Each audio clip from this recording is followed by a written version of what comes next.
আল্লাহ রাব্বুল আলামিন বলেন, ওয়ালাইন সাআলতাহুম মান খালাকাস সামাওয়াতি ওয়াল আরদা লায়াকুলুন্নাল্লাহ। আল্লাহ রাব্বুল আলামিন বলেন, আপনি যদি মক্কার মুশরিকদেরকে জিজ্ঞাসা করেন মান খালাকাস সামাওয়াতি ওয়াল আরদ, আসমান এবং জমিনের স্রষ্টাকে, আল্লাহ তাআলাই জবাব দিয়ে বলেন লায়াকুলুন্নাল্লাহ। আপনার এই প্রশ্নের জবাবে তারা তাদের দেবদেবীদের কথা বলবে না। কি বলবে? দুইটা তাকিদ যোগ করে আল্লাহ তাআলা বলেন লায়াকুলুন্নাল্লাহ, অবশ্যই অবশ্যই তারা বলবে আসমান জমিনের স্রষ্টা হলেন আল্লাহ। শুধু তাই না, আপনি যদি তাদেরকে জিজ্ঞাসা করেন তাদের স্রষ্টাকে, ওয়ালাইন সাআলতাহুম মান খালাকাহুম লায়াকুলুন্নাল্লাহ, আপনি যদি তাদের জিজ্ঞাসা করেন তাদেরকে সৃষ্টি করেছে, তারা নিজেদের দেবদেবীদের কথা বলবে না, তারা অবশ্যই অবশ্যই বলবে আমাদের স্রষ্টা আল্লাহ। তার মানে মক্কার মুশরিকরা আল্লাহ তাআলার অস্তিত্বে বিশ্বাসী ছিল, কিন্তু তাওহীদের মধ্যে না থাকার কারণে এমন কিছু শিরকের সাথে তারা জড়িয়ে গিয়েছিল, যার কারণে তাদের ওই বিশ্বাস তথা ঈমান বাতিল বলে গণ্য হয়ে গেছে। আমাদের সমাজেও অনেক মানুষ আছে, মুসলমান সমাজে বসবাস করে, মারা গেলে মুসলমানদের মতো কাফন হবে, দাফন হবে, জানাজা হবে, কিন্তু এমন কিছু বিশ্বাস তারা দুনিয়ার জমিনে লালন করত অন্তরে, যার কারণে তারা যে কখন বেঈমান হয়ে গেছে আমরাও জানি না। এই জন্য কিছু কিছু বিষয় আছে যেটা আল্লাহ তাআলার সাথেই নির্দিষ্ট। এই বিষয়গুলো যদি কেউ কোন মাখলুকের সাথে সাব্যস্ত করে তার ঈমান থাকে না। যেমন একটা উদাহরণ দিয়ে বলি, বলেন তো সন্তান দেওয়া না দেওয়ার ক্ষমতাটা কার? আর একটু জোরে বলেন না কার? আমাদের দেশে মাঝে মধ্যে বিভিন্ন মাজারে গিয়া দেখবেন সন্তান চায়, অনেক পীরের কাছে গিয়ে সন্তান চায়। ও যদি অন্তরে এই বিশ্বাস লালন করে মাজারে শুয়ে থাকা ওই ব্যক্তি সন্তান দেওয়ার ক্ষমতা রাখে, কোন পীর সন্তান দেওয়ার ক্ষমতা রাখে, মনে রাখতে হবে এর মধ্যে আর আবু জেহেলের মধ্যে কোনো তফাৎ নাই। صدق رسوله النبي الكريم ونحن على ذلك من الشاهدين والشاكرين والحمد لله رب العالمين سبحانك لا علم لنا إلا ما علمتنا إنك أنت العليم الحكيم اللهم صل على محمد وعلى آل محمد كما صليت على إبراهيم وعلى آل إبراهيم إنك حميد مجيد اللهم بارك على محمد وعلى آل محمد كما باركت على إبراهيم وعلى آل إبراهيم إنك حميد مجيد আল্লাহর মহব্বতে আমরা একটু জবান খুলে জিকির করি লা ইলাহা ইল্লাল্লাহ। কেউ আছেন? পাতলা বালিশ আনতে হবে, পাতলা একটা বালিশ, আর সম্ভব হলে একটা কোরআন শরীফ বলেন। লা ইলাহা ইল্লাল্লাহ লা ইলাহা ইল্লাল্লাহ লা ইলাহা ইল্লাল্লাহ লা ইলাহা ইল্লাল্লাহ লা ইলাহা ইল্লাল্লাহ লা ইলাহা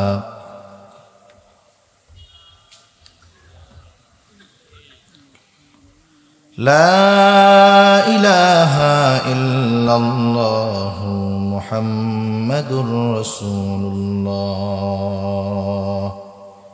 সাল্লাল্লাহু আলাইহি ওয়াসাল্লাম। আলহামদুলিল্লাহ, ঐতিহ্যবাহী কিশোরগঞ্জ জেলার অন্তর্গত কটিয়াদি থানাধীন আচমিতা গাংকুলপাড়া ইসলামিয়া কওমিয়া মদিনাতুল উলুম মাদ্রাসা এর উদ্যোগে 40তম ইসলামী মহাসম্মেলনের সম্মানিত শ্রদ্ধেয় সভাপতি, সহসভাপতি, প্রধান অতিথি, বিশেষ অতিথিবৃন্দ সহ সম্মানিত শ্রদ্ধেয় উলামায়ে কেরাম, সামনে উপস্থিত মুরব্বিয়ানে কেরাম, সমবয়সী যুবক বন্ধু, স্নেহের ছোট ভাই এবং পর্দার অন্তরালে অবস্থানরতা সম্মানিতা শ্রদ্ধা মা ও বোন, দয়াময় আল্লাহ রব্বুল আলামিনের দরবারে অগণিত শুকর যে মহান মালিক আমাদের হায়াতে বরকত দিয়ে সুস্থ রেখে দীর্ঘ রাত পর্যন্ত উলামায়ে কেরামের জবান থেকে বহুত গুরুত্বপূর্ণ কথা শ্রবণ করবার, আমাকেও আপনাদের খেদমতে কিছু কথা বলবার সুযোগ যে মহান মালিক দান করেছেন, সে মহান মালিককে খুশি করার জন্য মহব্বতের সাথে জবান খুলে অন্তর থেকে আমরা একবার কালিমাতুশ শুকর পাঠ করি, আলহামদুলিল্লাহ।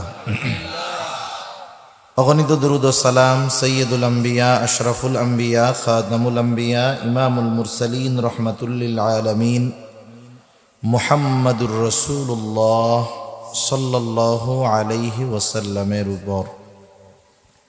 যেহেতু রাত অনেক, শীতের দিন, 11টা মানে হলো গরমকালের প্রায় রাত 2টা,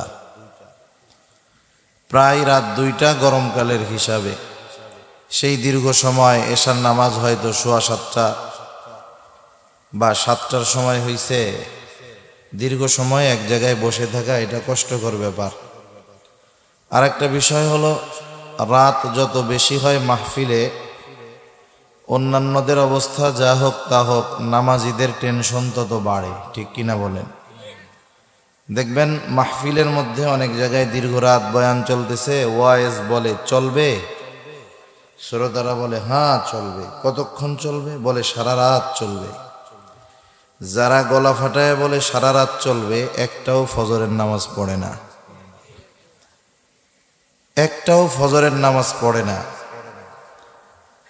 সারা দুনিয়ার সব মাহফিল যদি একদিকে রাখা হয়, ফজরের 2 রাকাত ফরজ নামাজকে যদি একদিকে রাখা হয়, নিঃসন্দেহে ফজরের 2 রাকাত ফরজ নামাজের ওজনটা বেশি হবে, ঠিক কিনা বলেন? আরেকটা কথা হইতে পারে, আগে তো সারা রাত হইতো, সারা রাত মাহফিল হতো, সেটার বিষয়টা ভিন্ন। ওই প্রস্তুতি নিয়েই মানুষেরা মাঠে আসতো, সারা রাত থাকতো, কেউ শুয়ে থাকতো, ওয়াজ চলতো, ফজরের সময় আজান হইছে, দোয়া হইতো, নামাজ পড়ে যার যার বাড়ি চলে যাইতো, সেটা বিষয় ভিন্ন। কিন্তু যখনই মধ্যরাত হবে, এ রাতটা যত গভীর হবে, ফজরের নামাজির তথা নামাজির নামাজ কাজা হওয়ার আশঙ্কা তত বেড়ে যাবে, ঠিক কিনা বলেন? ওয়াজ মাহফিলগুলোর বিভিন্ন উদ্দেশ্য থাকে। মূল উদ্দেশ্য হতে হবে যে আল্লাহ তাআলার পথের পথিক হওয়া। ওয়াজ মাহফিলের উদ্দেশ্য হবে বেনামাজি নামাজি হবে, বদ্দিন দিনওয়ালা হবে, সুন্নাতবিহীন মানুষ সুন্নাতওয়ালা হবে, এটা হবে মূল উদ্দেশ্য। সাথে সাথে দ্বীনি প্রতিষ্ঠানের সাথে সম্পৃক্ত মাহফিলগুলো কিছু মাদ্রাসার কল্যাণের জন্য মানুষের কাছে কিছু বলা হয়, মানুষও মাদ্রাসার মহব্বতে, আল্লাহর মহব্বতে মানুষও কিছু সহযোগিতা করে, এটা হলো দ্বিতীয় সাবজেক্ট। কিন্তু প্রথম বিষয় হলো ওয়াজ মাহফিল আমলহীন মানুষ আমলি হবে, বেনামাজি নামাজি হবে, দিনহীন মানুষ দিনদার হবে, এটাই তো মূল উদ্দেশ্য নাকি? এখন দেখা যায় যদি ওয়াজ মাহফিল গভীর রাত করতে গিয়ে নামাজ কাজা হয়ে যায়, তাহলে ওই ওয়াজ মাহফিল আমাদের পরিবর্তনের কারণ তো হবেই না, বরং দেখা যাবে অনেক সময় এটা আমাদের ক্ষতির কারণ হয়ে দাঁড়াতে পারে, ঠিক কিনা বলে? তো যাই হোক, আমি আপনাদের খেদমতে পবিত্র কোরআনুল কারীমের অন্যতম প্রসিদ্ধ এক সূরা, সূরা লোকমান থেকে কয়েকটা আয়াত তিলাওয়াত করেছি। আল্লাহ তাআলার কাছে তৌফিক চাই, আয়াতগুলোকে সামনে রেখে আল্লাহ তাআলা কিছু কথা বলার সুযোগ আমাকে দান করেন। যে কথাগুলো আমাদের সবার দুনিয়া এবং আখিরাতের জন্য কল্যাণ করা হয়। সকলে বলি আমিন। আসলে কিছু কথা না বললেই নয়, পোস্টারটা দেখাও কিছু কথা বলতে মন চাইতেছে। দেখেন, একটা মানুষ, কিছু শব্দ আছে, শব্দের যথাযথ স্থানে ব্যবহার না করার কারণে সেই শব্দের ওজন নষ্ট হয়ে যায়। যেমন কিছু শব্দ আছে ব্যবহারের কারণে ওইটা গালিতে পরিণত হয়। যেমন স্ত্রীর ভাই, ছোট ভাইরে কি বলে বলেন তো? শালা। এটা কিন্তু আসলে গালি ছিল না, এটা তো একটা শব্দ, স্ত্রীর ছোট ভাই। এখন কেউ যদি আরেকজনরে শালা বইলা কিছু বলে, তাহলে খুশি হবে না গালি মনে করবে? কারণ এই শব্দটা গালি হিসাবে ব্যবহার হতে হতে এখন এই শব্দটা কেউ স্বাভাবিক শব্দ মনে করে না, এটারে সবাই গালিই মনে করে।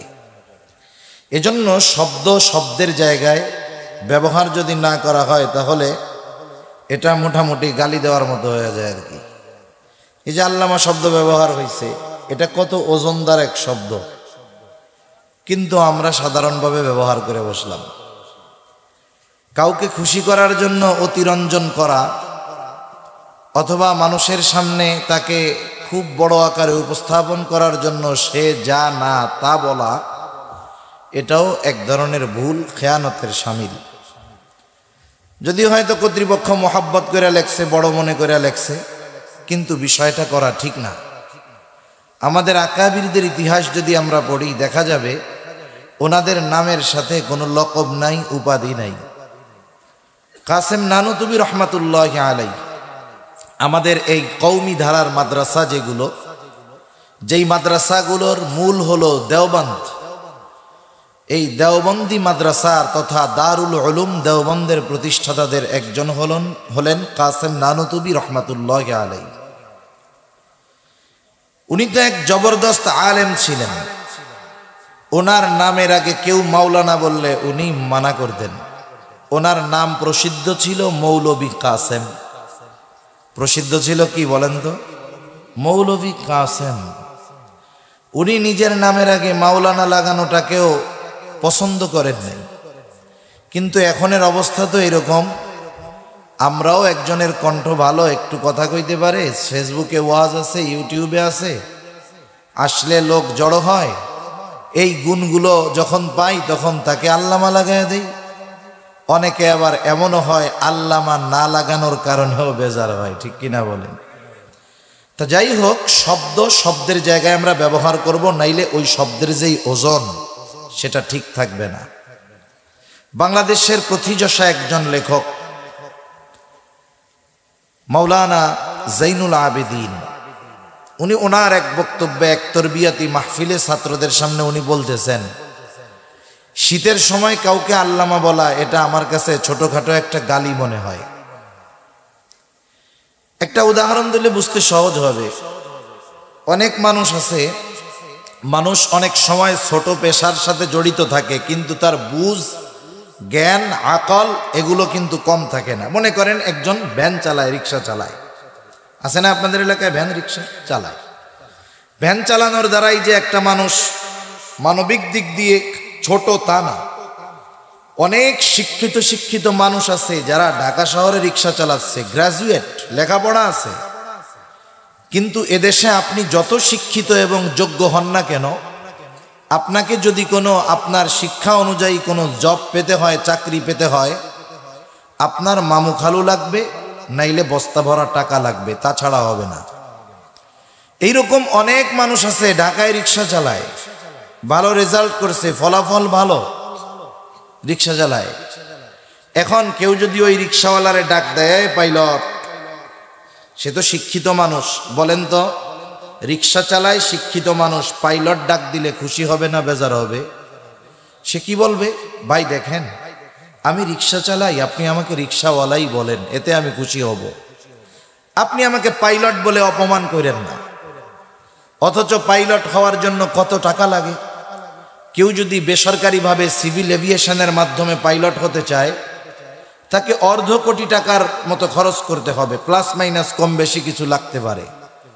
এখন ও যদি বলে বেটা মানুষ পাইলট হওয়ার জন্য কত কিছু ব্যয় করে, আমি তোকে বিনা খরচে পাইলট ডাকলাম, রাগ হস কেন? ও তো বুদ্ধিমান মানুষ।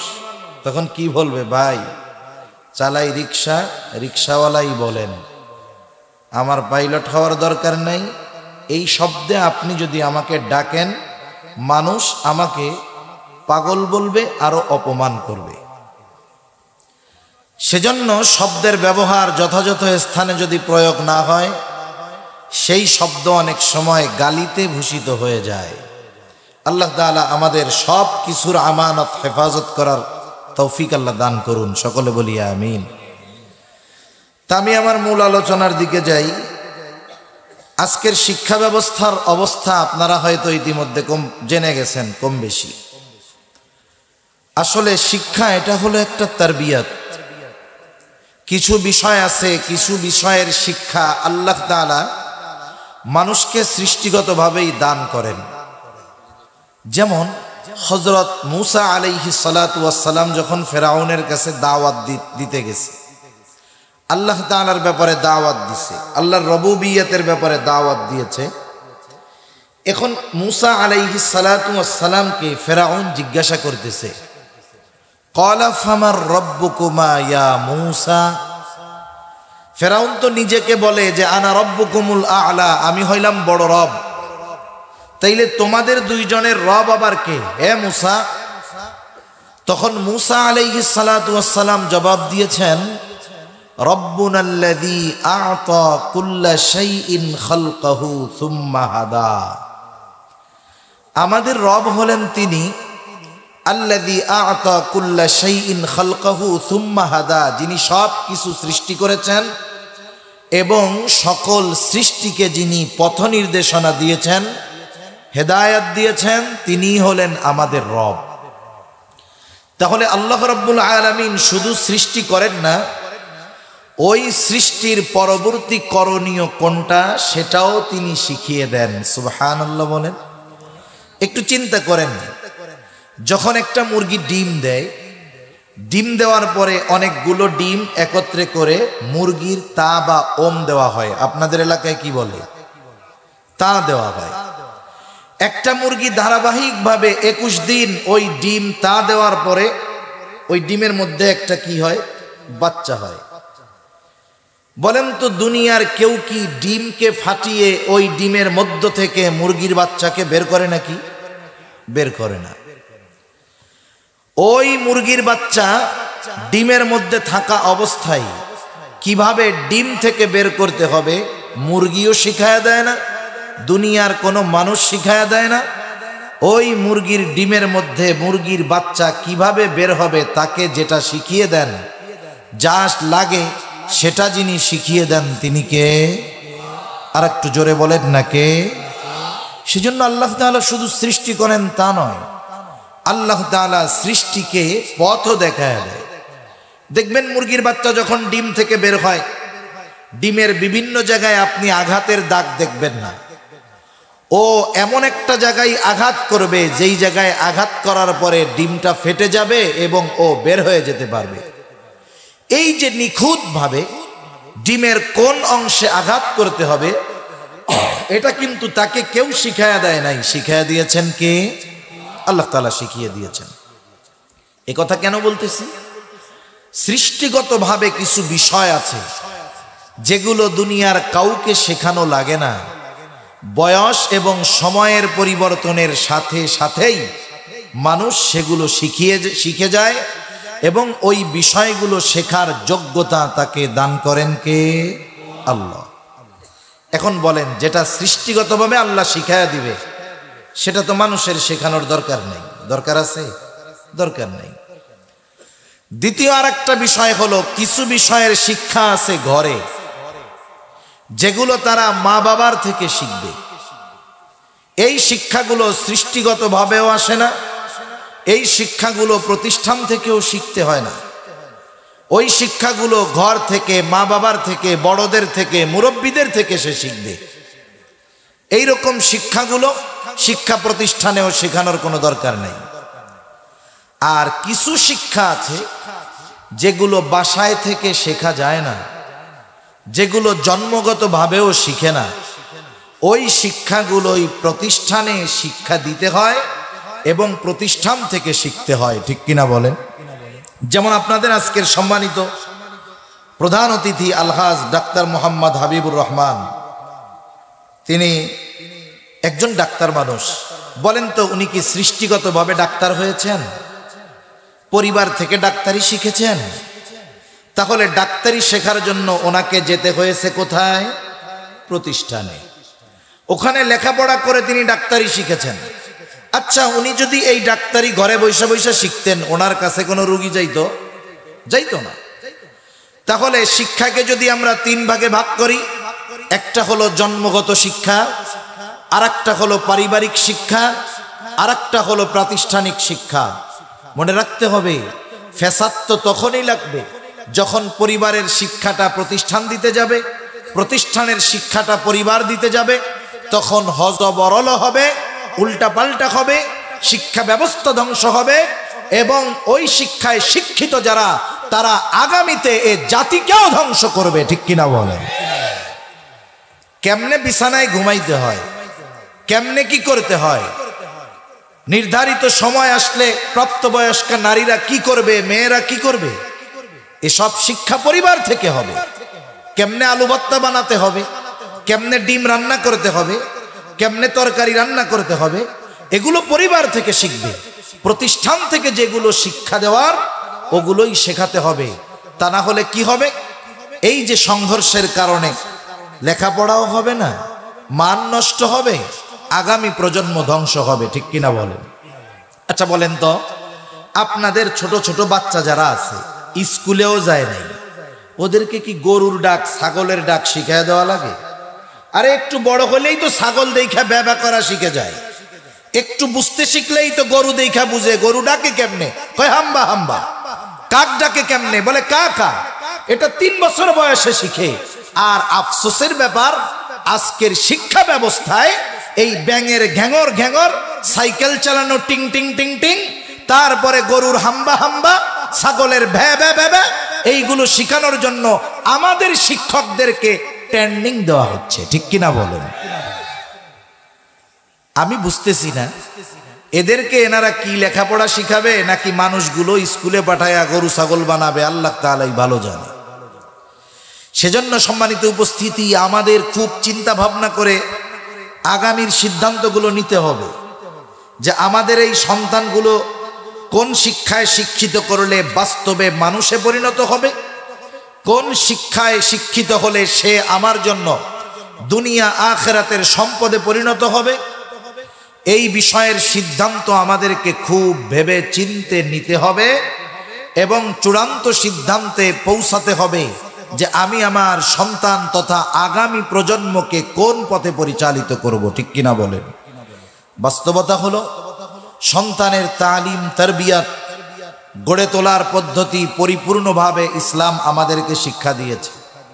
আজকে যে আয়াতগুলো আমি আপনাদের খেদমতে তিলাওয়াত করেছি, এগুলো মূলত একটা সন্তানকে সম্পদে পরিণত করার অন্যতম একটা মাধ্যম। এখানে যার নসিহতগুলো আছে সেই ব্যক্তির নাম হলো হযরত লোকমান। তাফসীরের মধ্যে আসছে তিনি একজন বিজ্ঞ লোক ছিলেন, তবে নবী ছিলেন না। এই হযরত লোকমান তার সন্তানকে কিছু উপদেশ দিয়েছেন। আল্লাহ তাআলার কাছে হযরত লোকমানের এই উপদেশগুলো এত পছন্দনীয় হয়েছে যে আল্লাহ তাআলা ওনার নামে একটা সূরা নাজিল করে এবং উনি তার সন্তানদেরকে যেই উপদেশ দিয়েছেন সেই উপদেশগুলো এই সূরার মধ্যে আল্লাহ তাআলা নাজিল করেছেন। সুবহানাল্লাহ। এখান থেকে একটা বিষয় শিক্ষণীয়, বাবা নসিহত করতেছে সন্তানকে। এখানে যারা বাবা আছেন, ভবিষ্যতে বাবা হবেন, যারা বাবা আছেন তারা সন্তানদের এই উপদেশগুলো দিবেন। যারা আল্লাহ চাইলে ভবিষ্যতে বাবা হবেন, তারা যখন বাবা হবেন সন্তানদেরকে এই উপদেশগুলো যদি দেন, এই উপদেশের আলোকে যদি গড়ে তুলেন, ইনশাআল্লাহ ওই সন্তান দুনিয়া আখিরাতের সম্পদে পরিণত হবে ইনশাআল্লাহ। তা হযরত লোকমানের নসিহতগুলো বর্ণনা করার পূর্বে আল্লাহ তাআলা হযরত লোকমানের একটু পরিচয় তুলে ধরতেছেন। কেন? কারণ একজন বিজ্ঞ মানুষ, শিক্ষিত মানুষ, দামি মানুষ, তাকে যদি কেউ না চিনে, তাকে যদি কেউ না জানে, তাহলে তার কথার মূল্যায়ন কেউ করবে না। যদি তাকে মানুষেরা চিনে, তার পরিচয় জানে, তাহলে তার এবং তার কথার মূল্যায়ন মানুষ করবে তাকে চেনার কারণে। অপরিচিত ব্যক্তিকে যত প্রসিদ্ধ ব্যক্তি পরিচিত করিয়ে দিবে, ওই অপরিচিত ব্যক্তির গ্রহণযোগ্যতা সমাজে তত বাড়বে। যেমন মনে করেন, আপনাদের এলাকায় মনে করেন একজন অপরিচিত লোক আসছে, ওই তেতুলিয়ার এমপি সাহেব, আপনারা তো কেউ তাকে চিনেন না, আমিও চিনি না। এখন উনি একজন এমপি, সম্মানিত মানুষ, আপনাদের এলাকায় যখন আসবে, আপনারা কেউ যখন না চিনবেন, আপনাদের কাছে সে একজন সাধারণ মানুষের মতোই মানুষ, ঠিক কিনা বলেন? কিন্তু আপনাদের এমপি সাহেব যদি বিশাল জনসভার মধ্যে পরিচয় করায় দেয় যে ভাইয়েরা, আমার পাশে যিনি, ইনাকে তো আপনারা চিনেন না, ইনি এদেশের অমুক এলাকার একজন এমপি, রানিং এমপি। এখন বলেন তো, একটু আগে ওই লোকের যেই গ্রহণযোগ্যতা আপনাদের মধ্যে ছিল, পরিচয় জানার পরে তার গ্রহণযোগ্যতা আপনাদের মধ্যে বাড়বে না কমবে? নিঃসন্দেহে বাড়বে।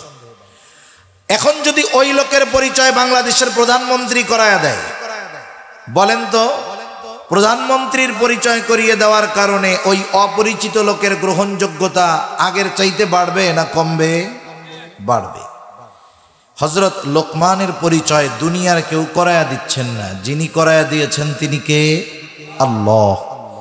আল্লাহ তাআলা হযরত লোকমানের পরিচয় আমাদেরকে জানাচ্ছেন। আল্লাহ তাআলা বলেন, ওয়ালাকাদ আতাইনা লুকমানাল হিকমাতা আনিশকুরু লিল্লাহ। আল্লাহ রাব্বুল আলামিন বলেন, আমি হযরত লোকমানকে হিকমত দান করেছি। তাফসীরের মধ্যে আসছে, হযরত লোকমানের কাছে দুটো জিনিস পেশ করা হয়েছে, একটা হলো নবুয়ত আর একটা হলো হিকমত। সুযোগ দেওয়া হয়েছে, লোকমান আপনি যদি চান নবুয়ত গ্রহণ করতে পারেন, যদি চান হিকমত গ্রহণ করতে পারেন। প্রত্যেকটা নবী হিকমতওয়ালা, কোনো সন্দেহ নাই। হিকমতের তুলনায় নবুয়ত অনেক মর্যাদাপূর্ণ একটা বিষয়। হযরত লোকমানের সুযোগ থাকার পরেও তিনি নবুয়ত গ্রহণ না করে হিকমতকে তিনি গ্রহণ করেছেন। জিজ্ঞাসা করা হলো, লোকমান, নবুয়তের মতো দায়িত্ব নেওয়ার সুযোগ থাকার পরেও কেন আপনি হিকমতকে গ্রহণ করলেন? হযরত লোকমান বললেন, শোনো, একটা হলো দায়িত্ব দেওয়া আর একটা হলো সুযোগ দেওয়া। একটা হলো দায়িত্ব দেওয়া আর একটা হলো দায়িত্ব নেওয়া। এই দুটোর মাঝে তফাৎ আছে। আল্লাহ তাআলা যদি আমাকে নিজের থেকে নবুয়ত দিতে চাইতেন, তাহলে দ্বিতীয় কোনো অপশন আমাকে দিতেন না, সরাসরি আমাকে নবুয়ত দান করতেন। আর ওই নবুয়তের জিম্মাদারি পালন করার জন্য যত ব্যবস্থাপনা দরকার, সব ব্যবস্থাপনা আল্লাহ তাআলাই গ্রহণ করতেন। যেহেতু আল্লাহ তাআলা আমাকে সরাসরি নবুয়ত দেন নাই, বরং দুটো থেকে একটা বেছে নেওয়ার সুযোগ দিয়েছেন। এখন আমি যদি নবুয়তকে গ্রহণ করতাম আর ওই জিম্মাদারি পালন করতে গিয়ে কোনো ত্রুটি বিচ্যুতি হতো, তাহলে আল্লাহ তাআলার সামনে জবাবদিহিতার কাঠগড়ায় দাঁড়ানো লাগতো। এই জন্য আমি নবুয়তকে গ্রহণ না করে হিকমতকে গ্রহণ করেছি। আর হযরত লোকমান আসলেও একজন হিকমতওয়ালা লোক ছিলেন, যার কথা এবং কর্মের ভিতরে হিকমত পাওয়া যাইত। কথা কর্মের মধ্যে প্রজ্ঞা নিহিত থাকত। হযরত লোকমান জীবনের প্রারম্ভে ছাগলের রাখাল ছিলেন, এক লোকের ছাগল চড়াইতেন। একদিন ছাগলের মালিক এসে বলে, লোকমান, আমার জন্য একটা ছাগল জবাই করে আনো আর ছাগলের সর্বোৎকৃষ্ট অংশ আমার সামনে হাজির করো। হযরত লোকমান একটা ছাগল জবাই করলেন। ছাগল জবাই করবার পরে ছাগলের হৃৎপিণ্ড আর জিহ্বা, এই দুই অংশ মালিকের সামনে আইনা হাজির করলেন যে, মালিক, এটা হলো সর্বোৎকৃষ্ট অংশ। এইবার মালিক আবার নির্দেশ দিল, লোকমান, আরেকটা ছাগল জবাই করবা, আর ছাগলের সবচাইতে নিকৃষ্ট অংশ আমার সামনে হাজির করবা। হযরত লোকমান আরেকটা ছাগল জবাই করলেন, আবার হৃৎপিণ্ড আর জিহ্বা এই দুইটা অংশ নিয়ে মালিকের সামনে হাজির। সর্ব উৎকৃষ্ট অংশ আনতে বলছে, এই দুইটা আনছে। সবচাইতে নিকৃষ্ট অংশ আনতে বলেছে, এই দুইটাই আনছে। মালিক বলে, লোকমান তুমি কি আমার সাথে মজা করো নাকি? লোকমান এবার জবাবে বলে, মালিক কারো যদি এই দুইটা অংশ ভালো হয়ে যায় তথা জবান আর অন্তর ভালো হয়ে যায়, সে সর্ব উৎকৃষ্ট হয়ে যায়, আর যার এই দুইটা জিনিস নিকৃষ্ট হয়ে যায় সে সবচাইতে নিকৃষ্ট হয়ে যায়। হযরত লোকমান শুধু প্রজ্ঞাবান একজন ব্যক্তি ছিলেন না, বরং তিনি একজন শুকরগুজার বান্দা ছিলেন। হযরত লোকমান শুকরগুজার বান্দা ছিলেন। যখন তিনি গোটা দুনিয়া ব্যাপী প্রসিদ্ধি অর্জন করেছেন, জীবনের প্রথম অবস্থার কথা তিনি ভুলে যান নাই। আমাদের সমাজে অনেক মানুষ এমন আছে, একটা সময় গায়ের পোশাক কেনার টাকা ছিল না, পায়ে দেওয়ার জুতা ছিল না। সময়ের পরিবর্তন, এখন হাজার কোটি টাকার মালিক। এই রকম লোক কম বেশি আমাদের দেশে আছে না নাই? এক সময় কিছু ছিল না, এখন কোটিপতি। আপনি যদি তাকে তার বন্ধুদের সামনে গিয়ে অতীতের কথা স্মরণ করায় দিয়া বলেন, ভাই একটা সময় তো আপনার খাবারের কিছু ছিল না, আল্লাহ তাআলা আজকে আপনাকে অনেক কিছু দিয়েছে, এই লোকটা যদি তখন আপনার কথার ব্যাপারে প্রতিবাদ করে, তার মধ্যে যদি অহংকার প্রকাশ পেয়ে যায়, বন্ধুদের সামনে সে যদি তার অতীতকে অস্বীকার করে বলে, এই মিয়া রাখেন, আমার পূর্বপুরুষ থেকেই আমরা ধনী, আমরা কখনো গরিব ছিলাম না, বুঝে নিবেন এই লোকটা যদিও গরিব থেকে ধনী হয়েছে, কিন্তু এ শুকরগুজার বান্দা নয়। অতীতকে অস্বীকার করার দ্বারা এ কথা বোঝা যায় সে হলো একজন নাশুকরগুজার বান্দা। আবার এক সময় কিছু ছিল না, এখন কোটিপতি।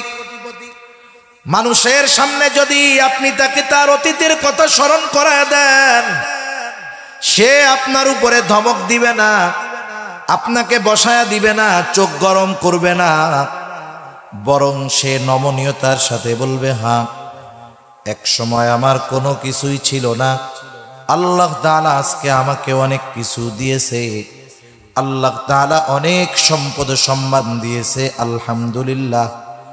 এই অতীতকে স্বীকার করার কারণে আপনাকে আমাকে বুঝে নিতে হবে এই লোকটা হলো একজন শুকরগুজার মানুষ।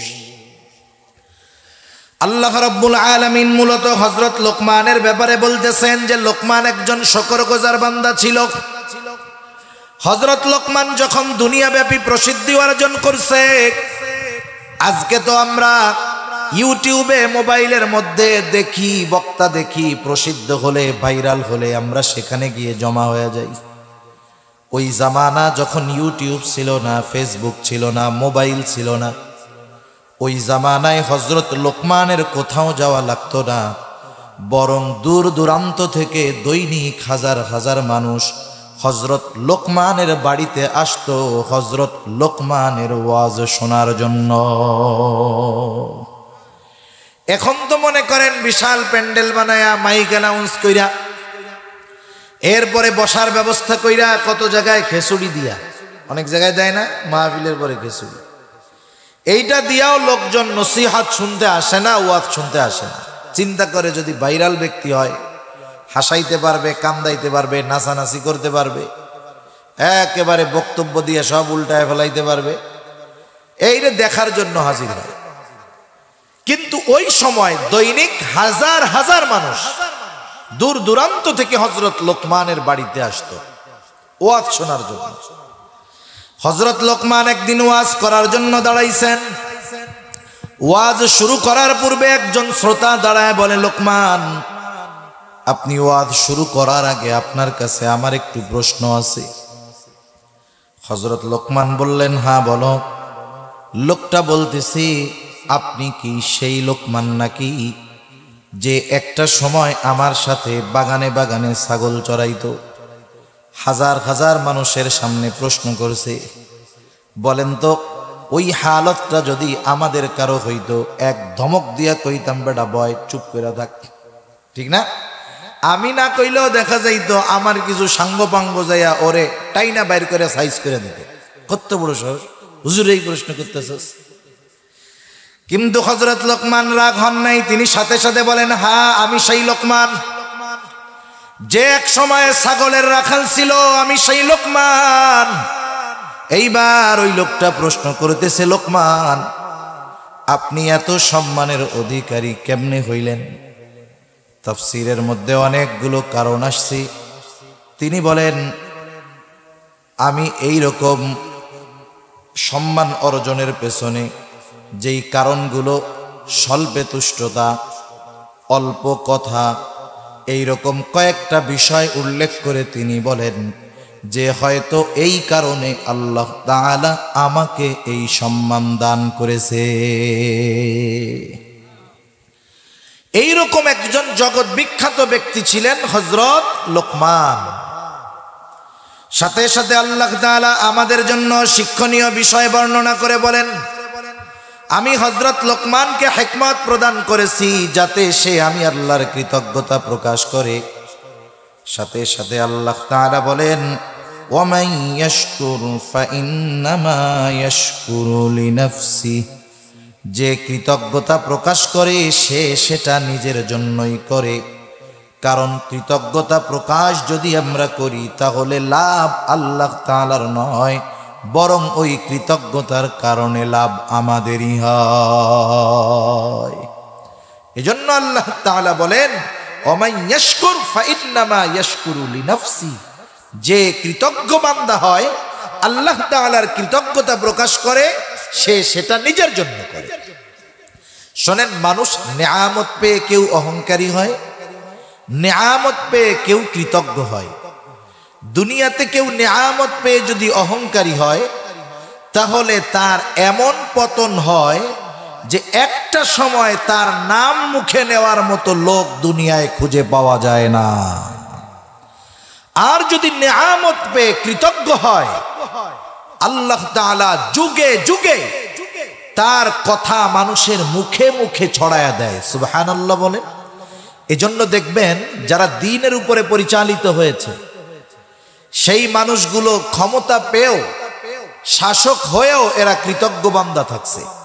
একেবারে যদি অতীত থেকে টান দেই, গোটা দুনিয়ার বাদশাহী করেছেন হযরত সুলাইমান আলাইহিস সালাম। তিনি অহংকারী ছিলেন না, কৃতজ্ঞ বান্দা ছিলেন। আল্লাহ তাআলা কোরআনুল কারীমে সুলাইমান আলাইহিস সালামের প্রশংসা করেছেন। এরপরে আসেন শেষের দিকে, খলিফাতুল মুসলিমিন যারা ছিলেন হযরত উমর রাদিয়াল্লাহু তাআলা আনহু, অর্ধ জাহানের শাসক যাকে বলা হয়, ইনি এই ক্ষমতার নেয়ামত পেয়ে একেবারে যা মন চায় তাই বলেন নাই, তা করেন নাই, বরং প্রত্যেকটা সময় তিনি চিন্তা করে বলেন, ওয়ামান কাফারা ফাইন্নাল্লাহা গনিয়্যুন হামিদ। আল্লাহ তাআলা বলেন, আর যারা কুফরি করে, আমি আল্লাহর কৃতজ্ঞতা প্রকাশ করে না, তারা জেনে রাখুক আল্লাহ তাআলা হলেন সপ্রশংসিত অমুখাপেক্ষী এক মহান সত্তা। বিষয়টা এমন নয় যে ওনার প্রশংসা করলে ওনার লাভ হবে, ওনার প্রশংসা না করলে ওনার লস হবে, এই রকম বিষয়টা নয়। বরং প্রশংসা করলে লাভ আমাদের, না করলেও ক্ষতি আমাদের। আমরা এজন্য আল্লাহ তাআলার কাছে দোয়া করব যে আল্লাহ আপনি আমাদেরকে শুকরগুজার বান্দা হিসাবে কবুল করেন। সকলে বলি আমিন। এইবার আল্লাহ তাআলা হযরত লোকমান সন্তানদেরকে যেই নসিহত করেছেন সেই নসিহতগুলোর কথা বলেন। 4 ধরনের নসিহত হযরত লোকমান তার সন্তানদেরকে করেছে, আমরাও করব। সন্তানদেরকে নসিহত করার একটা সিস্টেম আছে, পদ্ধতি আছে। আমরাও সন্তানদের উপদেশ দেই, নসিহত করি, কিন্তু আমাদের উপদেশের ভাষা, মাধ্যম, সময় কোনো কিছুই ঠিক না থাকার কারণে সন্তানদের উপদেশ দেওয়ার পরেও সন্তানেরা আমাদের উপদেশ মোতাবেক চলে না। আমাদের দেশে সাধারণত সন্তানদের উপদেশ দেয় দুই সময়। কয় সময়? কথা বুঝতেছেন না ঘুম আসতেছে? একটু তাকবীর দেন তো, নারায়ে তাকবীর। আর একটু জোরে, নারায়ে তাকবীর। মাশাআল্লাহ। দুই সময় সন্তানদেরকে উপদেশ দেওয়া হয়। একটা হলো খাওয়ার সময়, আর একটা হলো টাকা দেওয়ার সময়। মনে করেন সন্তান বাবা যেভাবে চায় সন্তান সেভাবে চলে না। এখন বাবা অন্য রুমে আছে, ছেলে খাইতে আসছে, মা সুন্দর মতো খাওয়াইতেছে, মাছের মাথা প্লেটে উঠাইয়া দিয়ে বলে আব্বা খাও খাও। পাশের থেকে বাবা শুনছে যে ছেলেকে আদর করিয়া মা মাথা উঠাইয়া খাওয়াইতেছে মাছের মাথা। এবার বাপ কি বলবে? খাওয়াও খাওয়াও, বাপের হোটেল তো, খাওয়াও। বলে কি বলে না? আর একবার কোন সময় উপদেশ দিবে? যখন মাস শেষে তার স্কুলের বেতন, টিউশনি করছে, স্যারের কাছে পড়ছে, এটার টাকা নিতে আসবে, তখন টাকা দিবে আর কি বলবে? হ্যাঁ, বাবার হোটেলে খাও আর তোমার ওই যে অন্যান্য দাদাগোর সাথে গিয়ে আড্ডা দাও, যাও যাও, ধরো নাও নাও। এখন বলেন, আপনি তাকে বুঝাইলেন যে ওই লোকগুলার সাথে, ছেলেগুলার সাথে মিশবি না, আড্ডা দিবি না। আপনি তাকে মানা করছেন আপনার বাচন ভঙ্গির দ্বারা, কিন্তু বলেন তো ওইভাবে যদি আপনি ওদের মানা করেন তাহলে আপনার কথা কি সে শুনবে নাকি আরো অবাধ্য হবে? নিঃসন্দেহে আরো অবাধ্য হবে। তাহলে নসিহত কিভাবে করতে হয়? হযরত লোকমান যেভাবে করছে সেভাবে আমরা কেমনে করব? মনে করেন ছেলে খাইতেছে, আপনি কিচ্ছু বলবেন না, আপনিও আপনার ওয়াইফরে বলবেন তুমি ওইদিক যাও, আজকে আমি ওরে বাইড়া বাইড়া খাওয়াই। আপনি যখন নিজের হাতে গিয়া ওই ছেলের প্লেটে মাছের মাথা উঠাইয়া দিবেন, ও মনে মনে বলবে সূর্য কোন দিক দিয়ে উঠলো রে আজকে, ব্যাপারটা কি? কথাই কয় না, কথায় কথায় ধমক, আর আজকে নিজের হাতে তরকারি তুলে দিচ্ছে, কাহিনীতে উল্টা পাল্টা। এবার আপনি খাওয়ান, আদর করে বলেন আব্বা খাও।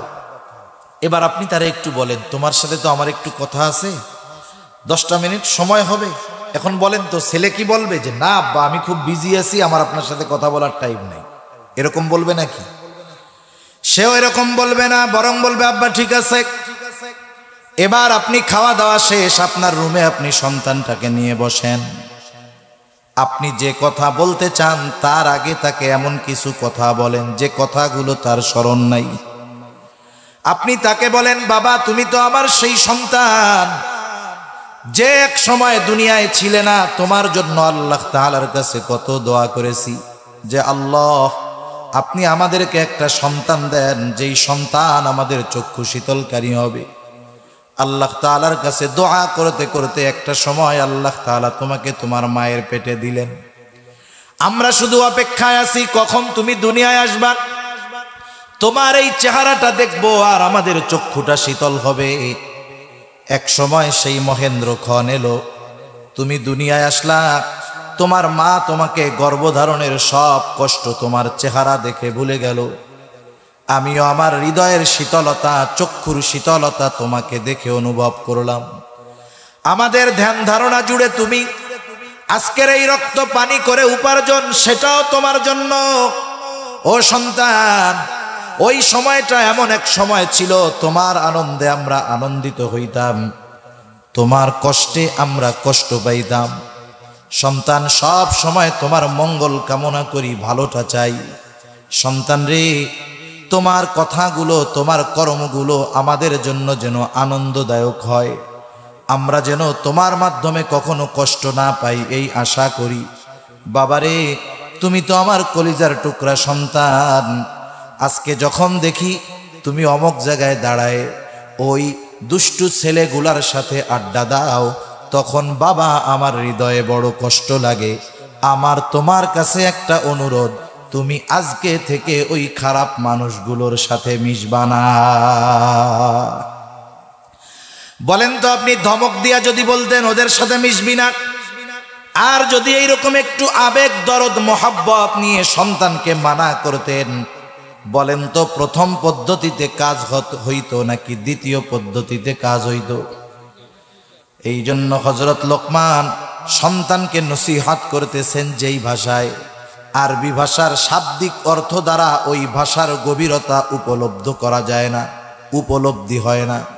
কিছু শব্দ আছে যার অর্থ লেখে দেখা যায়, বলা যায়, কিন্তু ওই শব্দের মর্মার্থ বোঝার জন্য হৃদয় দরকার হয়।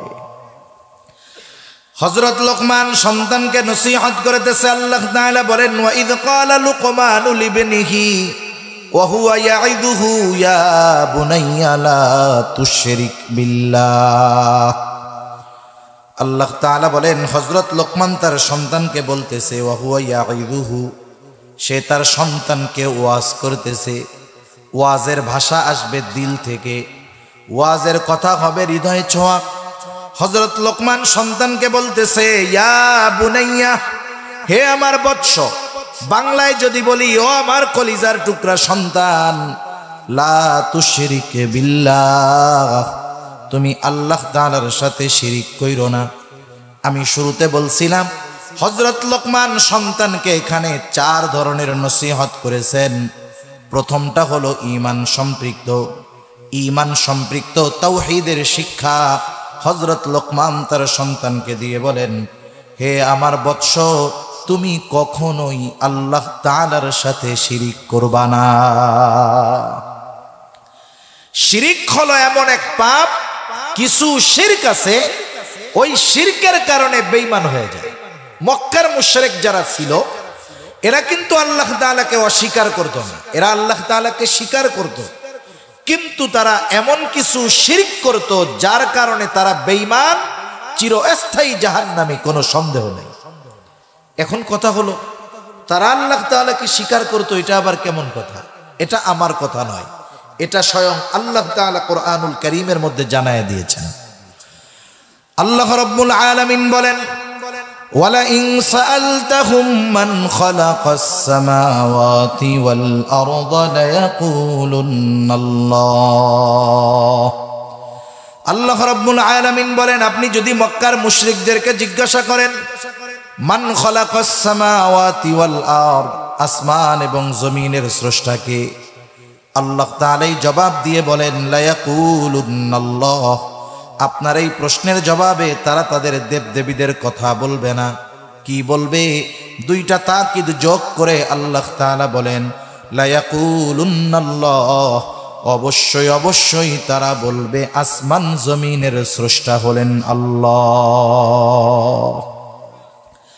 শুধু তাই না, আপনি যদি তাদেরকে জিজ্ঞাসা করেন তাদের স্রষ্টাকে, ওয়ালা ইন সাআলতাহুম মান খালাকাহুম লায়াকুলুন্নাল্লাহ, আপনি যদি তাদের জিজ্ঞাসা করেন তাদেরকে সৃষ্টি করেছে, তারা নিজেদের দেবদেবীদের কথা বলবে না, তারা অবশ্যই অবশ্যই বলবে আমাদের স্রষ্টা আল্লাহ। তার মানে মক্কার মুশরিকরা আল্লাহ তাআলার অস্তিত্বে বিশ্বাসী ছিল, কিন্তু তাওহীদের মধ্যে না থাকার কারণে এমন কিছু শিরকের সাথে তারা জড়িয়ে গিয়েছিল, যার কারণে তাদের ওই বিশ্বাস তথা ঈমান বাতিল বলে গণ্য হয়ে গেছে। আমাদের সমাজেও অনেক মানুষ আছে, মুসলমান সমাজে বসবাস করে, মারা গেলে মুসলমানদের মতো কাফন হবে, দাফন হবে, জানাজা হবে, কিন্তু এমন কিছু বিশ্বাস তারা দুনিয়ার জমিনে লালন করত অন্তরে, যার কারণে তারা যে কখন বেঈমান হয়ে গেছে আমরাও জানি না। এই জন্য কিছু কিছু বিষয় আছে যেটা আল্লাহ তাআলার সাথেই নির্দিষ্ট। এই বিষয়গুলো যদি কেউ কোন মাখলুকের সাথে সাব্যস্ত করে, তার ঈমান থাকে না। যেমন একটা উদাহরণ দিয়ে বলি, বলেন তো সন্তান দেওয়া না দেওয়ার ক্ষমতাটা কার? আর একটু জোরে বলেন না কার? আমাদের দেশে মাঝে মধ্যে বিভিন্ন মাজারে গিয়া দেখবেন সন্তান চায়, অনেক পীরের কাছে গিয়ে সন্তান চায়। ও যদি অন্তরে এই বিশ্বাস লালন করে, মাজারে শুয়ে থাকা ওই ব্যক্তি সন্তান দেওয়ার ক্ষমতা রাখে, কোন পীর সন্তান দেওয়ার ক্ষমতা রাখে, মনে রাখতে হবে এর মধ্যে আর আবু জেহেলের মধ্যে কোনো তফাৎ নাই। এটাও আবু জেহেলের মতো বেঈমান, যদিও আল্লাহকে মানে। সেজন্য সন্তানদেরকে আগে ঈমানের শিক্ষা দেওয়ার দরকার, তাওহীদের শিক্ষা দেওয়ার দরকার, শিরিক থেকে বাঁচার শিক্ষা দেওয়ার দরকার। সন্তানদেরকে এই শিক্ষায় গড়ে তোলার দরকার যে সন্তান দুনিয়ার যা কিছু প্রয়োজন সব আল্লাহর কাছে চাইবা, কোনো মাখলুককে আল্লাহর সমকক্ষ হিসাবে দাঁড় করাইবা না। এই জন্য হযরত লোকমান সন্তানকে প্রথম শিক্ষা দিয়েছেন তাওহীদের শিক্ষা, ঈমানের শিক্ষা। সাথে সাথে বলতেছেন, ও আমার সন্তান শুইনা নাও, ইন্নাশ শিরকা লাযুলমুন আযীম।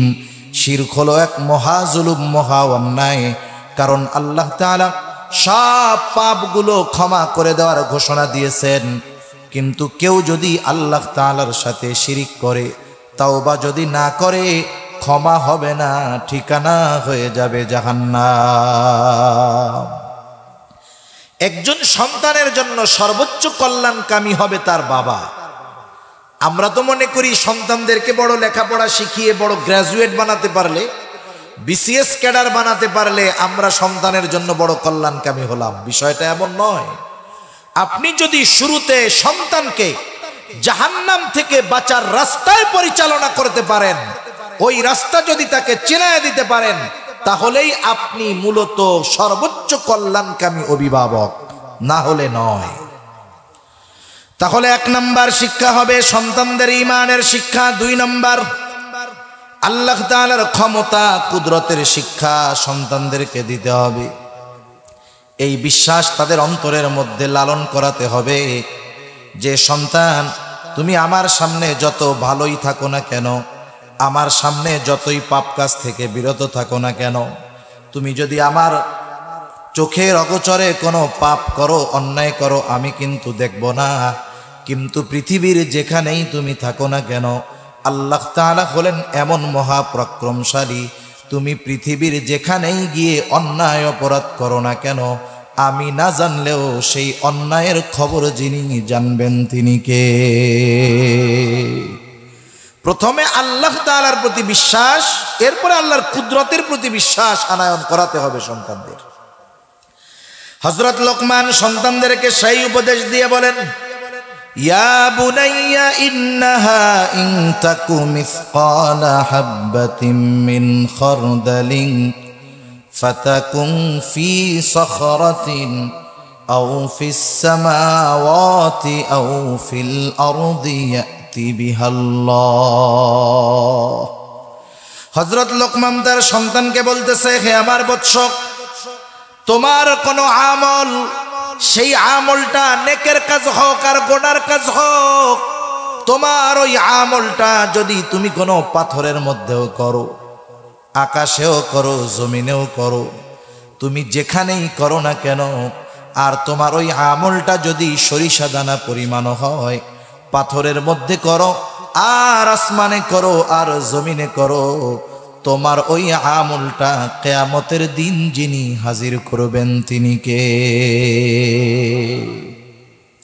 হযরত আনাস রাদিয়াল্লাহু তাআলা আনহু থেকে বর্ণিত হাদিস, নবীজি বলেন, দুনিয়াতে কেউ যদি এমন কোন পাথরের মধ্যে কোনো আমল করে, কেমন পাথর?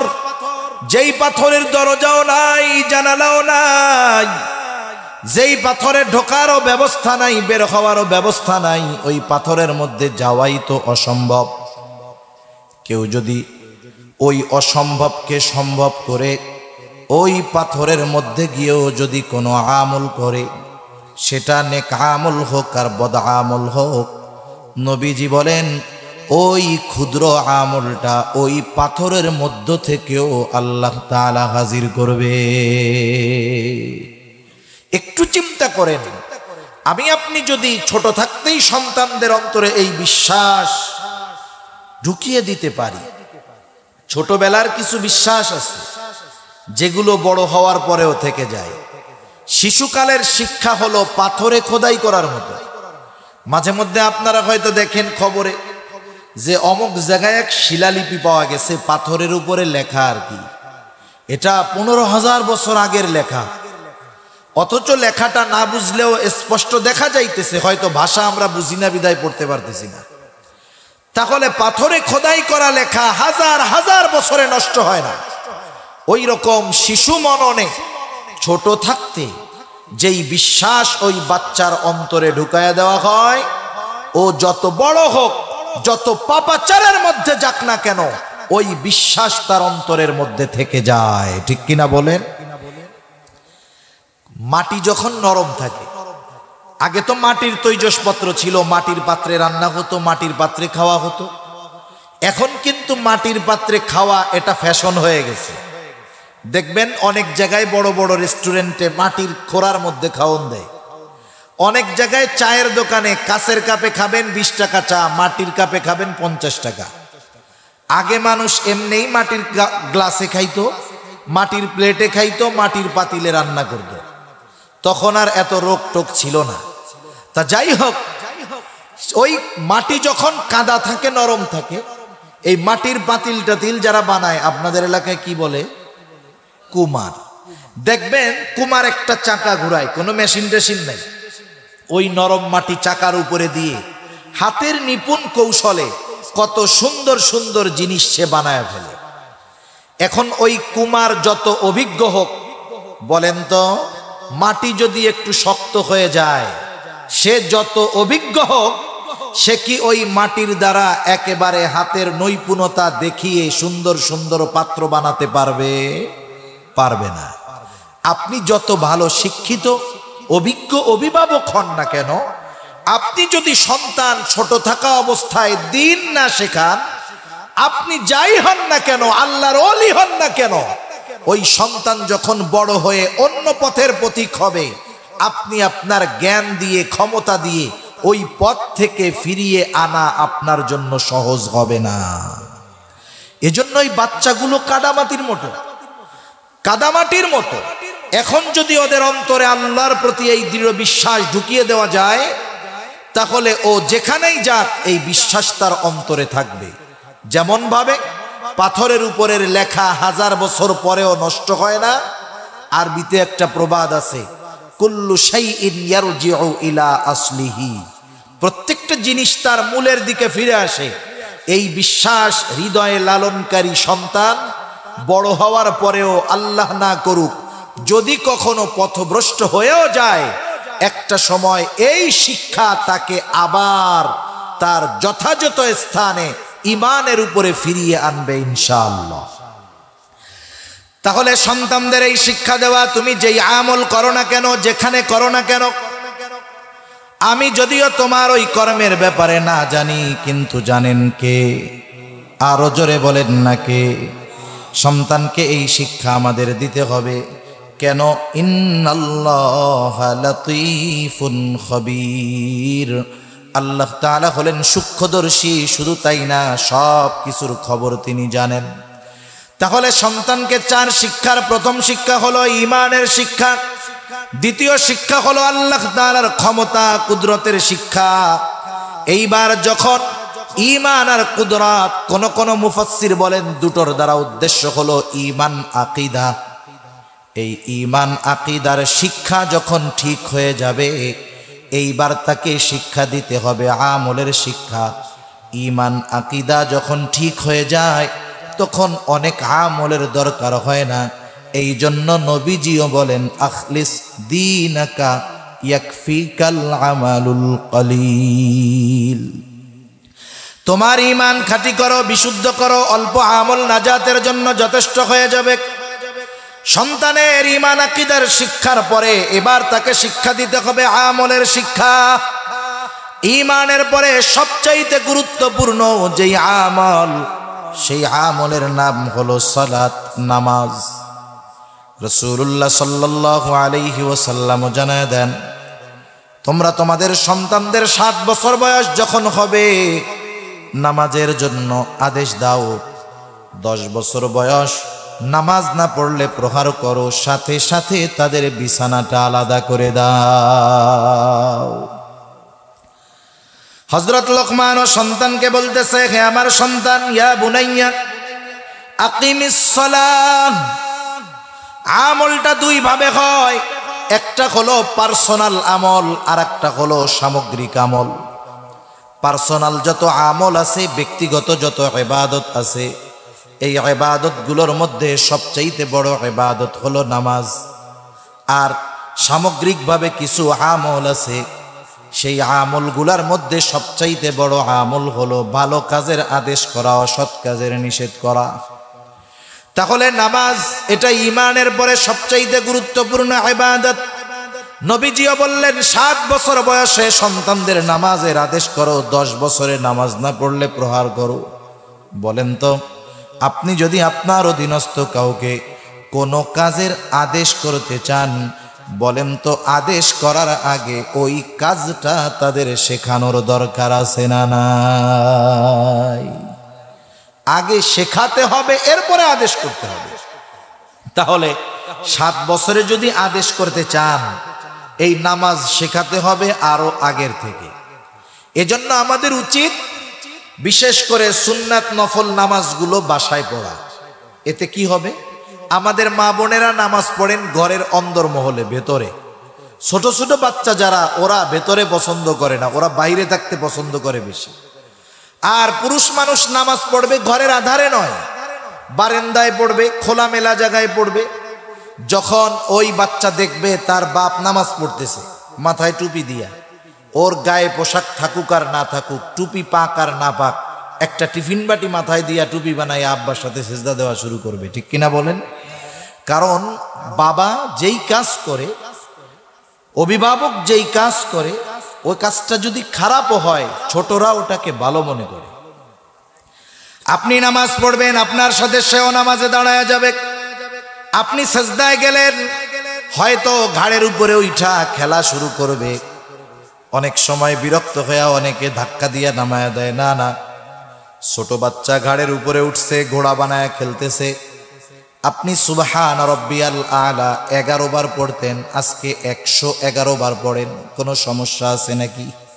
জানাই রাহমাতুল লিল আলামিন একদিন মসজিদে নববীর মধ্যে ইমামতি করতেছেন, নামাজের সিজদায় গেছেন। রাসূল আকরাম সাল্লাল্লাহু আলাইহি ওয়াসাল্লামের নাতি হুসাইন রাদিয়াল্লাহু তাআলা হুজুরের মেহরাবের সাথেই একেবারে বাসার দরজা। নাতি লাফ দিয়া নবীজির ঘাড়ের উপরে উঠা গেছে, কারণ হযরত হুসাইন রাদিয়াল্লাহু তাআলা আনহু নবীজির ঘাড়ে উঠতেন। নবীজি ঘোড়া সাজত, মনে করছে নানা মনে হয় ঘোড়া হইছে, এবার ঘাড়ের উপরে উঠা খেলা শুরু করছে। নবীজিও সেজদা লম্বা করতেছে, ওঠেন না। সাহাবায়ে কেরাম ভাবতেছে হয়তো কোনো ওহী নাজিল হয়, এই জন্য নবীজি মনে হয় সেজদা থেকে উঠেন না। নবীজি নামাজ শেষ করলেন, সাহাবাদের দিকে ঘুরে বসলেন। কোনো ওহী যদি নাজিল হতো নবীজি সাথে সাথে শোনায়া দিতেন, কারণ নবীজি যখন কোনো ওহী নাজিল হতো উপস্থিত সাহাবীদের সামনে তিলাওয়াত করতেন, এবং কাতেবে ওহী তথা ওহী লেখার দায়িত্বে যারা থাকতো তাদেরকে বলে দিতেন এই অংশটা অমুক সূরার পরে লেখো, এই অংশটা ওই জায়গায় যুক্ত করো। কিন্তু নবী তো কিছু বলেন না। তাহলে সিজদা এত লম্বা করার কারণ কি? নবীজিকে একজন সাহাবী জিজ্ঞাসা করে, ইয়া রাসূলুল্লাহ, ওই সিজদাটা আপনি এত লম্বা করলেন কারণ কি? কোনো ওহী নাজিল হয়েছে নাকি? নবীজি তখন বললেন, না, ওহী নাজিল হয় নাই, বরং আমি যখন সিজদায় গিয়েছি হুসাইন আমার ঘাড়ের উপরে উঠে খেলা শুরু করে দিয়েছে, আমি তার খেলা শেষ বাধা দেওয়াকে পছন্দ করলাম না। আমি তার খেলা শেষ হওয়া পর্যন্ত সিজদাকে লম্বা করলাম। সে যখন খেলা শেষ করে আমার ঘাড় থেকে নামলো, তখন আমি সিজদা থেকে মাথা উঠাইলাম। একটু চিন্তা করেন, আমাদের কোনো ইমাম সিজদায় গিয়া যদি 11 বারের জায়গায় 21 বার সুবহান রাব্বিয়াল আলা পড়ে, পেছন থেকে মুসল্লি মনে করবে হায় রে, ফেসবুকে দেখি শুনি কত লোক নামাজে সিজদায় পড়া সিজদা অবস্থায় মরে গেছে, তাহলে আমাদের ইমামও মনে হয় এই সৌভাগ্যবান লোক। এইবার এটা দেখার জন্য উইঠা যদি দেখে যে ইমাম সাহেবের ছেলে ওনার ঘাড়ের উপরে উঠা লাফাইতেছে আর হুজুর সিজদায় পড়ে রয়েছে, তখন কি বলবেন? বলবে আপনারা বাকিরা ওঠেন ওঠেন, দেখেন দেখেন কি হয়েছে। হুজুরে বলবে, হুজুর বাকি নামাজ আমরা পড়া নি মনে, আপনি গাঠি নিয়ে বাড়ি যান। এটাই তো হবে নাকি? এই হবে বাস্তব। কিন্তু দেখেন রাহমাতুল লিল আলামিন একটা বাচ্চা খেলাকে প্রাধান্য দিয়ে সেজদাকে তিনি লম্বা বানায় দিয়েছেন। এজন্য আমরাও যখন বাসায় নামাজ পড়বো, আমাদের সন্তানেরা, মুরব্বীদের নাতিপুতিরা ঘাড়ের উপরে উঠলে রাগ হওয়া যাবে না, সেজদা একটু লম্বা বানায় দিতে হবে। করা যাবে না ইনশাআল্লাহ? এরপরে বাচ্চার বয়স যখন 5 বছর হয়ে যাবে, ভালো মন্দ সব বুঝে এবার মসজিদে নিয়ে অভ্যাস করেন, মসজিদে নেওয়ায় অভ্যাস করেন। একেবারে গেদাটাকে মসজিদে নেওয়া যাবে না, যে প্রস্রাব পায়খানা করে, কথা বলতে পারে না। 5 বছর 6 বছর মসজিদে নেওয়ায় অভ্যস্ত হন। যদি 5 বছর থেকে তাকে মসজিদমুখী বানায় দেওয়া হয়, 7 বছর বয়সে নামাজের আদেশ করা লাগবে না, ওই ছেলেটা 7 বছর বয়সে পাক্কা নামাজি হয়ে যাবে। এই মাদ্রাসায় তো এরকম ছোট ছোট বাচ্চা যে আসতে দেখলাম যে ভিতরে একটা শুয়ে আছে, ওর বয়স মনে হয় 5 বছর হবে না, 5 বছর হইতে পারে। তাইলে এই যে ছোট বাচ্চাটা, এই যে ছোট ছোট বাচ্চারা জানাজার নামাজ পড়ানো দেখাইছে, দেখছেন না আপনারা? জানাজার নামাজ পড়ানো দেখাইছে। কত নামাজি আছে যদি ইন্টারভিউ নেই, যে ওই যে জানাজার 4র্থ তাকবীরের আগে যেই দোয়াটা পড়ে, আল্লাহুম্মা গফিরলি হাইয়িনা, একটু পড়ে শোনান তো।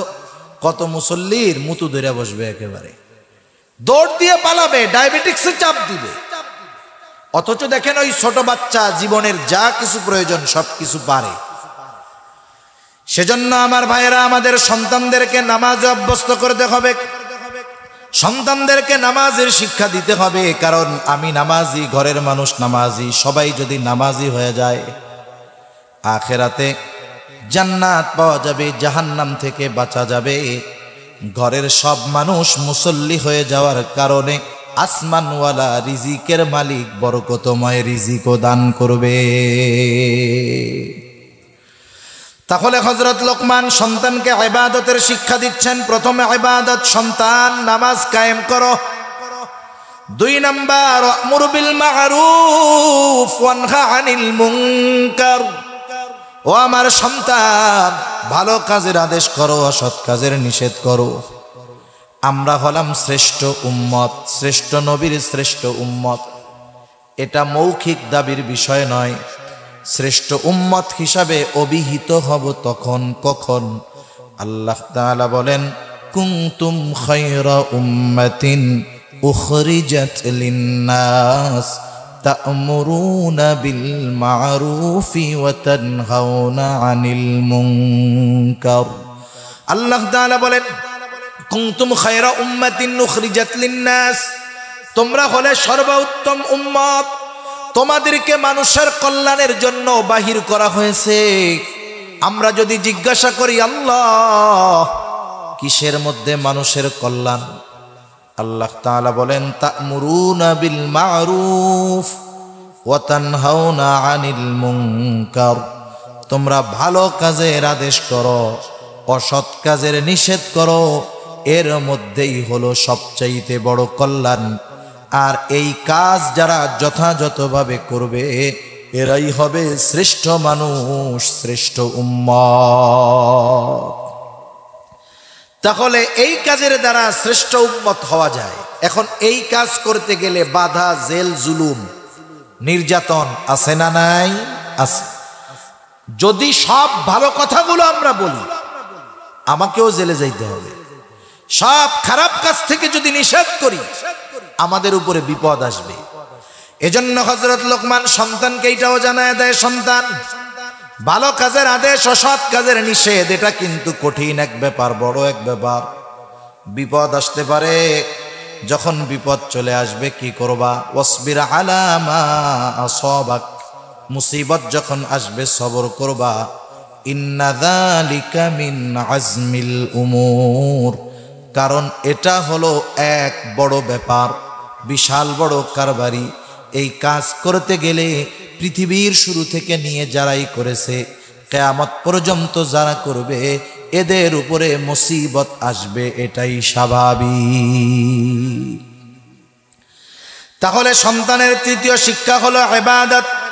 1 নাম্বার ঈমান, 2 নাম্বার আল্লাহর কুদরত, 3 নাম্বার ইবাদত, 4 নাম্বারের যেই শিক্ষা, এটা হলো সামাজিকতার শিক্ষা।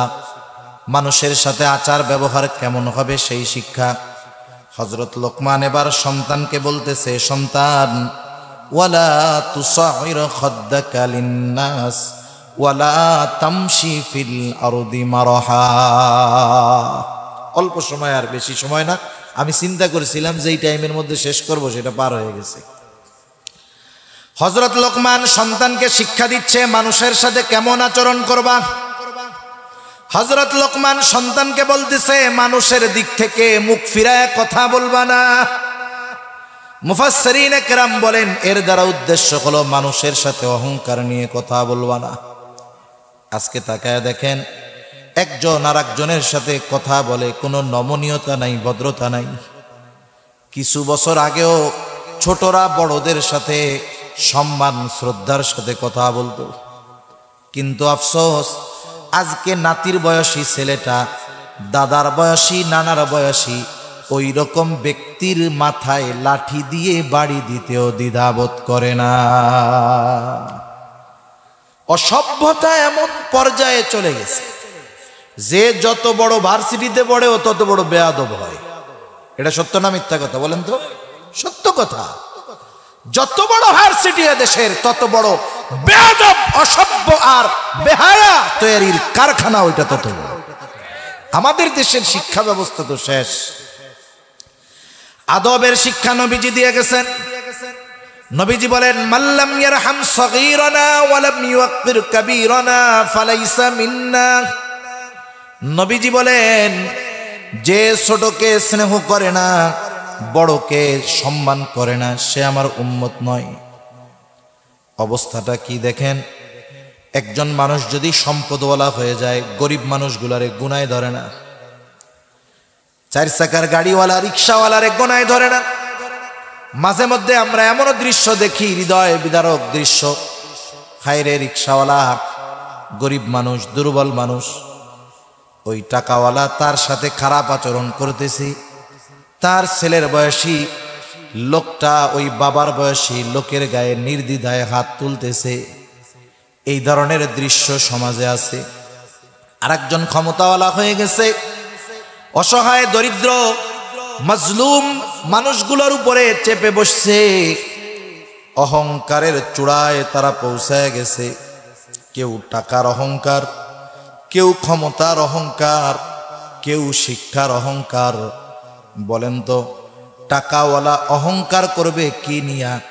যত টাকাওয়ালা সে হোক না কেন, কখনোই সে কারুনের মতো ধনী হতে পারবে না। কিসের অহংকার?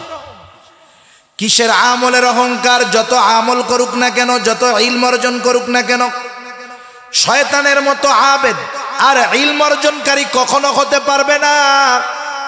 ক্ষমতার অহংকার করে, কত অহংকার করবে, ফেরাউনের মতো ক্ষমতাধর কখনো হইতে পারবে না। আল্লাহ তাআলা সবগুলোরে সাইজ করে দিয়েছে। এই অহংকার হলো এমন এক গুনাহ, আসমান জমিনে সংগঠিত প্রথম গুনাহ হলো এই অহংকার। হযরত আদম আলাইহিস সালামকে অহংকার কইরা ইবলিস সিজদা করে নাই। হযরত লোকমান ও সন্তানকে বলতেছে, সন্তান মানুষের সাথে তুমি কখনো অহংকার করবা না। কেন অহংকার করবা না? শুনা নাও, নবীজিও বলেন লা ইয়াদখুলুল জান্নাতা মান কানা ফি কলবিহি মিসকালা হাববাতিন মিন কিবর। যার অন্তরের মধ্যে যাররা পরিমাণ অহংকার আছে, নবীজি বলেন ওই লোকটা জান্নাতে প্রবেশ করতে পারবে না। এজন্য ধনী তার সন্তানকে শিক্ষা দিবে যে গরিবের সাথে ভালো মতো কথা বলবা। আজকে যদি এই শিক্ষা থাকতো, সমাজের ব্যালেন্স ঠিক থাকতো, বেয়াদব সমাজে বাড়তো না। পরিবার থেকেই শিখায় না, শিখবে কোত্থেকে? ঠিক কিনা বলেন? শেখাতে হবে। বাবারে যেমন আচরণ করতে দেখে ও তো সেরকমই করবে, বরং তার দ্বিগুণ খারাপ করবে। তাই হযরত লোকমান মানুষের সাথে কেমন আচরণ করবে শিক্ষা দিয়ে বলেন, বাবা তুমি চেহারা অন্যদের দিকে ঘুরায় কথা বলবা না, তার মানে অহংকার করে কথা বলবা না। আর ওয়ালা তামশি ফিল আরদি মারহা, জমিনের মধ্যে অহংকার করে তুমি হাঁটবা না। আল্লাহ তাআলাও বলেন ওয়ালা তামশি ফিল আরদি মারহা ইন্নাকা লান তাখরিকাল আরদা ওয়া লান তাবলুগাল জিবালা তুলা। আল্লাহ তাআলা বলেন, তুমি জমিনের উপরে দর্প ভরে হাইটো না। ইন্নাকা লান তাখরিকাল আরদা, তুমি কখনো তোমার পা দিয়ে জমিনকে বিদীর্ণ করতে পারবা না। বুক উঁচা কইরা হাঁটো, মাথা উঁচা কইরা হাঁটো, শুইনা রাখো। ওয়ালাং তাবলুগাল জিবালা তুলা, উচ্চতায় তুমি কখনো পাহাড় সম হইতে পারবা না। সেজন্য জমিনে নমনীয়তার সাথে মধ্যপন্থা অবলম্বন করে হাঁটার শিক্ষা হযরত লোকমান সন্তানকে দিচ্ছেন। সাথে সাথে বলতেছে, সন্তান, ইন্নাল্লাহা লা ইউহিব্বু কুল্লা মুখতালিন ফখুর। অহংকার কেন করবা না শোনো, কারণ আল্লাহ তাআলা মুখতাল আর ফখুর এদেরকে ভালোবাসেন না। মুখতালকে, মুখতাল হলো যে একাকী নিজেকে বড় মনে করে, মনে মনে ভাবে যে আমি মনে হয় অনেক বড় আলেম, আমি মনে হয় অনেক বড় ওয়াইজ, আমি অনেক বড় জ্ঞানী রে, আমি তো অনেক ইবাদত করি, এরকম ভাবে আর কি মনে মনে। এটা হলো মুখতাল, নিজেকে নিজে বড় মনে করে। আর ফাখুর হলো সে যে আর একজনকে তুচ্ছ করে নিজের বড় মনে করে।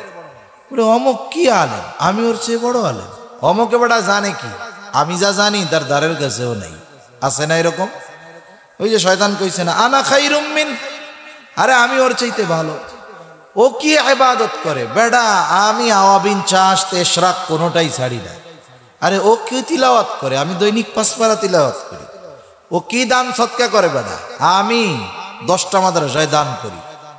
আছে না এরকম আল্লাহর বান্দা? আর একজনকে তুচ্ছ করে নিজেকে বড় মনে করে, ও হলো ফাখুর। আল্লাহ তাআলা মুখতাল আর ফাখুর কাউকে ভালোবাসেন না। একজন দুনিয়ার সব পাইল কিন্তু আল্লাহর ভালোবাসা পেল না, বলেন তো দুনিয়ার সব পেয়ে তার কোনো লাভ আছে? আমাদের সদর সাহেব হুজুর রহমাতুল্লাহি আলাইহি, শামসুল হক ফরিদপুরি রহমাতুল্লাহি আলাইহি, উনি বলতেন যে সব পেল কিন্তু আল্লাহকে পেল না, সে কিছুই পেল না। একজন কিছুই পায় নাই, আল্লাহকে পেয়ে গেছে, সে তো সবই পেয়ে গেছে। ঠিক কিনা বলেন? এইবার হযরত লোকমান সন্তানকে শিক্ষা দিচ্ছে কেমনে জমিনে হাঁটবা।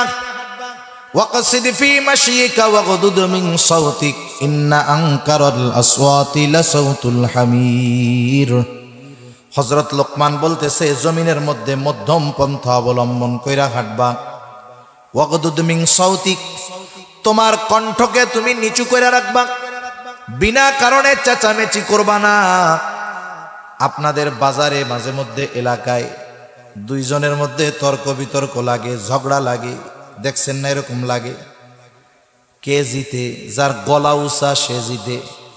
কয় না যে দেখ এমন ভাবে কইছি আমার কথার সামনেই যে দাঁড়াইতে পারে না, বলে না এরকম? আবার কিছু আল্লাহর বান্দা আছে যখন দেখে একজন ঝগড়া শুরু করছে, ভাই সরি ভাই মাপ চাই, ও মনে করে ও মনে হয় মাপ চেয়ে চলে গেছে, হাইরা গেছে। বিষয়টা তো তা না। কারণ রহমানের বান্দাদের কিছু গুণ আছে। আল্লাহ তাআলার খাঁটি বান্দাদের একটা গুণ হলো তাদের সাথে যখন কোনো সময় কেউ তর্ক বিতর্কে জড়ায়, ও ওই যে সরি কইয়া আসতে এটা বলে। এটা তার দুর্বলতা নয়, এটা তার নমনীয়তা, সভ্যতা। এই কারণে তাকে দুর্বল ভাবার কোনো সুযোগ নেই। আল্লাহ তাআলা বলেন, ওয়া ইযা খাতাবাহুমুল জাহিলুনা ক্বালু সালামা।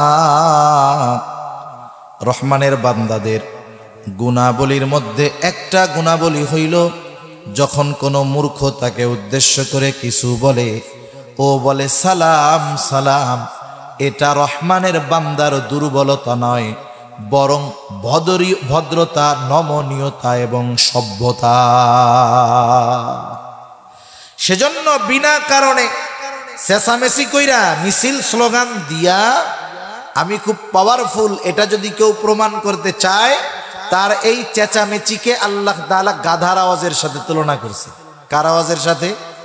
এখন কেউ যদি চেঁচামেচি করে নেতা গোছের, আপনি যদি তারে বললে গাধার মতো চেঁচাস কেন, তাহলে তো আপনারে আমারে রাখবে না, কারণ আমাকে তো আর পাওয়ার টাওয়ার নাই, তাই না? এখন আল্লাহ তাআলা আমাকে পক্ষ হইয়া বলে দিচ্ছে যে শুনে রাখো, ইন্না আনকারাল আসওয়াত লাসাউতুল হামির, সবচেয়ে নিকৃষ্ট কর্কশ আওয়াজ হইল গাধার গলার আওয়াজ। মুফাসসিরিন কেরাম বলেন এর দ্বারা ওই ধরনের লোকের ওই চেঁচামেচির সাথে তুলনা করা হয়েছে। সেজন্য হযরত লোকমান সন্তানদের শিক্ষা দিলেন যে সন্তান, জমিনে মধ্যম পন্থা অবলম্বন করো এবং কণ্ঠস্বরকে নিচু রাখো। এই 4 ধরনের শিক্ষা, ঈমানের শিক্ষা, আকীদার শিক্ষা, আমলের শিক্ষা, সমাজের মানুষের সাথে আচরণের শিক্ষা, এই 4 ধরনের শিক্ষা প্রত্যেকটা অভিভাবকের তার অধীনস্থদেরকে দেওয়া জরুরি। তা না হলে কিয়ামতের দিন আল্লাহ তাআলা জিজ্ঞাসা করবে। নবীজিও বলেন কুল্লুকুম রাঈন ওয়া কুল্লুকুম মাসউলুনা আন রাঈয়াতিহি, প্রত্যেককেই তার অধীনস্থদের ব্যাপারে জিজ্ঞাসাবাদ করা হবে। এই যে দেখেন সমাজে কয়জন অভিভাবক আছে এই 4 ধরনের শিক্ষা পরিপূর্ণভাবে সন্তানদেরকে দেয়, 1 লাখেও একটা খুঁজে পাওয়া কঠিন হবে, ঠিক কিনা বলেন? আর বাস্তবতা কি জানেন? এই 4 ধরনের পরিপূর্ণ শিক্ষা এই কওমি মাদ্রাসাগুলোতে দেওয়া হয়। ঈমান, আকীদা, আমল এবং মানুষের সাথে সদাচরণ, এর পরিপূর্ণ শিক্ষা এই মাদ্রাসাগুলোতে দেওয়া হয়। এজন্য আপনাদের কাছে অনুরোধ থাকবে, সন্তানদেরকে ব্যাঙের নাচ, গরুর হাম্বা হাম্বা এগুলো না শিখিয়ে প্রকৃত মানুষে পরিণত করেন, যে শিক্ষায় শিক্ষিত হলে সে দুনিয়া আখিরাতের সম্পদে পরিণত হবে। এই শিক্ষাগুলো যেখানে দেওয়া হয় সেখানে সন্তানদের দেন, দুনিয়ায় আল্লাহ ইজ্জত দিবেন, পরকালীন জগৎটাও উজ্জ্বল হবে। আল্লাহ সুবহানাহু ওয়া তাআলা আমাদের সকলের অধীনস্থ যারা আছে তাদেরকে যথাযথভাবে এই 4 ধরনের শিক্ষায় শিক্ষিত করার তৌফিক আল্লাহ দান করুন। সকলে বলি আমিন। ওয়া আখিরু দাওয়ানা আনিল হামদুলিল্লাহি রাব্বিল আলামিন। দুরূদ শরীফ পড়ি। আল্লাহুম্মা সাল্লি আলা মুহাম্মদ ওয়া আলা আলি মুহাম্মাদিন কামা সাল্লাইতা আলা ইব্রাহিম ওয়া আলা আলি ইব্রাহিম ইন্নাকা হামিদুম মাজিদ। اللهم بارك على محمد وعلى آل محمد كما باركت على إبراهيم وعلى آل إبراهيم إنك حميد مجيد.